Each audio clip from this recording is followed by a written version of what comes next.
नमस्कार, मैं रूपा रजक सदीनामा की ओर से आ गई हूँ लेकर दिनांक 31 मार्च 2024 का संपादकीय लेकर, जिसका शीर्षक है क्रांतिकारी श्यामजी कृष्ण वर्मा की पत्रकारिता, जिसे लिखा है हमारे सह संपादक अतिथि संपादक डॉक्टर विवेक आर्य तथा प्रियांशु सेठ जी ने। बात करते आज पत्रकारिता की। पत्रकारिता ही एक ऐसा सरल माध्यम है जिसके द्वारा कई सारे खबरें पूरे राज्य तक, पूरे बाहर तक बड़े आसानी से कम समय में पहुंचाया जा सकता है। कई सारे देश के आंदोलन को सफल होने के पीछे पत्रकारिता का ही हाथ है।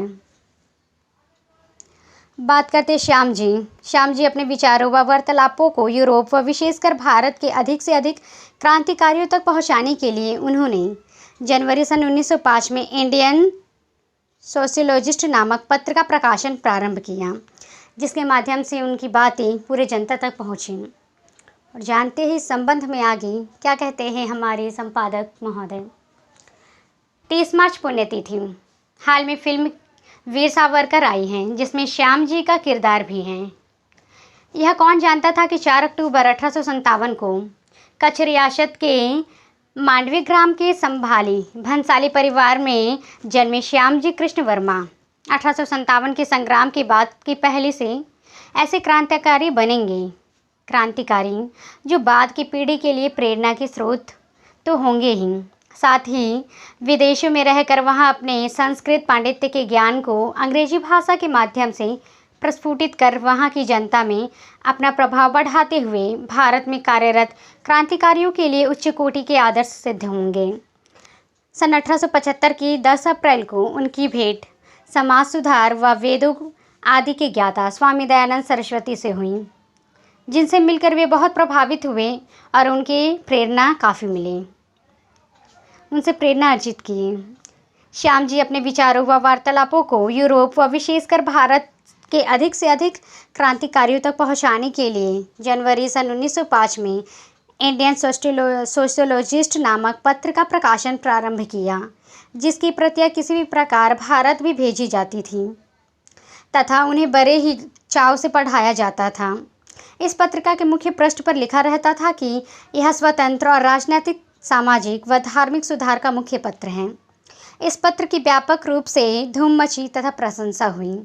इस पत्र में किस प्रकार की सामग्री प्रकाशित की जाती थी, इसकी कुछ वानगी यहाँ प्रस्तुत हैं। पहला, डॉक्टर अविनाश भट्टाचार्य लिखते हैं कि हम लोग 1905 में क्रांतिकारी बने तो इंडियन सोशियोलॉजिस्ट की प्रतियां पढ़ने लगे।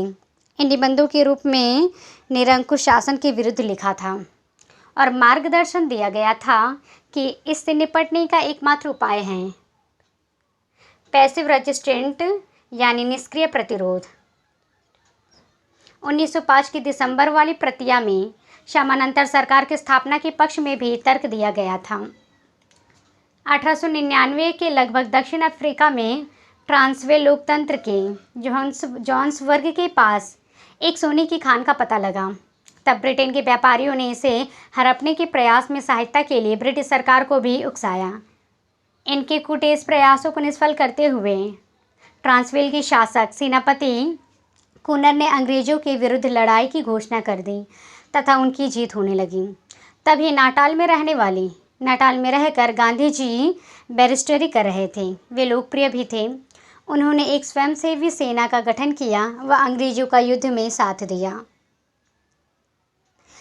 श्याम जी ने अपने पत्र में लिखा कि जिस जाति ने अन्यायपूर्वक भारत पर अधिकार कर रखा था और निर्लज शोषण से भारत को गरीब बना दिया है, ऐसे राष्ट्र की सहायता कर गांधी जी ने जो काम शुरू किया है वह बिल्कुल नाजायज़ है, औचित्यहीन व न्याय विरुद्ध है। इस प्रकार वे उग्र विचारों की ओर जाने लगे। अमेरिका के आयरिश प्रजातंत्र मुख्य पत्र गैलिक अमेरिकन ने लिखा कि नाटाल के भारतीयों का आचरण इतना निंदनीय है कि उसका भाषा में वर्णन संभव नहीं। तीसरा, उन्हीं दिनों कांग्रेस में 1905 में होने वाले अधिवेशन की अध्यक्षता कौन करे, इस पद पर वाद विवाद चल रहा था। प्रश्न था खोगले तथा बाल गंगाधर तिलक के बीच। अपने पत्र में खोगले व तिलक की तुलना करते हुए श्याम जी ने लिखा है कि एक और तो खोगले ने 1897 में ताउन के बहाने भारतीयों पर अत्याचार के बारे में लिखा, पर बाद में माफ़ी मांगकर अंग्रेजों के कृपा पात्र बन गए। पर तिलक माफ़ी न मांगने के कारण जेल चले गए। गोखले पर कालांतर में सरकारी कृपा होती रही, पर तिलक अपने उग्र विचारों के कारण या तो आर्थिक कष्ट उठाते रहे या जेल जाते रहे। अंत में गोखले को अध्यक्ष के लिए चुने जाने लगा, पर श्याम जी ने लिखा कि देखिए किस प्रकार एक पेशेवर राजनीतिज्ञ तरक्की करता है और सच्चा देशभक्त मुसीबत में फंसता है। चौथा, प्रसिद्ध क्रांतिकारी खुदीराम बोस व प्रफुल्ल चाकी ने बिहार के मुजफ्फरपुर में एक कुख्यात न्यायाधीश किंग्सफोर्ड को मारने की चेष्टा की, पर धोखे से दूसरे गोरों को मार दिए। खुदीराम बोस को 17 वर्ष की उम्र में ही फांसी हो गई तथा वे व उन्हीं जैसे कार्य करने वाले क्रांतिकारियों को आतंकवादी कहा जाने लगा। श्याम जी इससे बहुत उत्तेजित हुए। वे आतंकवाद को भारतीय परिस्थितियों में न्याय संगत ठहराने के संबंध में कई लेख प्रकाशित किए। लिरायस्कर नामक एक प्रसिद्ध अमेरिकी पत्रकार ने आतंकवाद की मनोवृत्ति के बारे में एक निबंध प्रकाशित किया। उसी को श्याम जी ने अपने पत्र में प्रकाशित किया। उसमें एक रूसी आतंकवादी का हवाला था। वह युवक रसायन शास्त्र विशारद था। उस युवक ने अपने बयान में यह कहा था कि मैं क्यों आतंकवादी हूँ, क्यों आतंकवाद को उचित मानता हूँ। यह आपके लिए समझ पाना कठिन है। आपके देश में आतंकवाद के लिए कोई उचित कारण नहीं है, पर हमारे देश में जारशाही रूप में यही एकमात्र सटीक तरीका है। कितने सालों व पुश्तों से हम सरकार से कुछ स्वतंत्रता की मांग कर रहे हैं, पर हमें कुछ भी नहीं मिला। हम राजनैतिक रूप से बहुत कष्ट भोग रहे हैं। आप जानते हैं कि खुलकर क्रांतिकारी कार्य करना असंभव है। कैसे गुप्तचर पहरा देते हैं, किस तरह से हमारे नेताओं को फंसा दिया जाता है और फांसी पर चढ़ा दिया जाता है, कैसे घर घर अस्त्र शस्त्र के लिए तलाशी ली जाती है। इसलिए सरकार ने स्वयं ही ऐसी परिस्थिति का सृजन किया कि हम आतंकवाद की ओर बढ़ने को मजबूर हैं। पाँचवा, सन 1908 में सितंबर अंत में एक लेख इस शीर्षक के साथ प्रकाशित हुआ, डायनामाइट का नीति शास्त्र व भारत में ब्रिटिश तानाशाही।